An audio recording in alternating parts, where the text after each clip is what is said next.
日前，台南电教处日间托育每个月收费24000块，引起保镖埋怨不如基本工资以后，经过重新检讨，已经调整10点钟上悬37500块，已经是6度上悬。毛议员罗坤浩认为，好的保镖就是要提升收费，不过马上转移话题，嘛提出有歹的保镖要抓出来。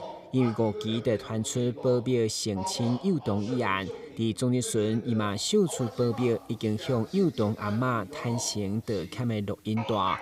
不过议员上不满是第一时间向社会局检举，因的回应竟然是这款案件真济啊，认为冷血无动力性。社会局要有同理心呢，面对的拢是啥物比较弱势的呢？是对我讲的对不？对。社会局面对拢是社会上需要帮忙。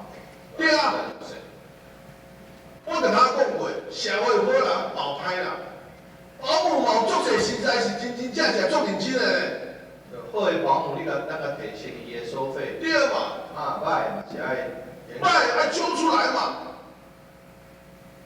咱市民为了客刷，就当然是政府社会局呢。那么你今仔日在甲你反映的时阵，当然。小孩子的爸爸妈妈，他的户口在那个桃园，小孩子嘛在桃园，可是发生地伫台南呢，跟伫阮5期的呢，难道你不用很积极的去处理吗？公安那属跟咱无关的呢？对，甲议员或者公务员这态度吼，让他想讲适度关起云淡风轻，轻描淡写这些。事件发生的时阵，阮就随去访视，甲转托遐个囡仔，甲转出，已经马上叫伊停托，嘛甲这个案件呢转入咱台南地检署，即马准备侦办。上尾咱即马呢要侦办甲这个保姆呢的职责甲吊销，永远拢袂当去职业。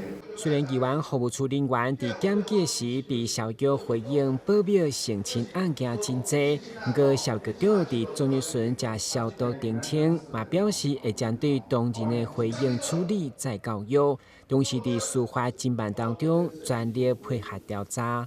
今日新闻，军事林英根采访报道。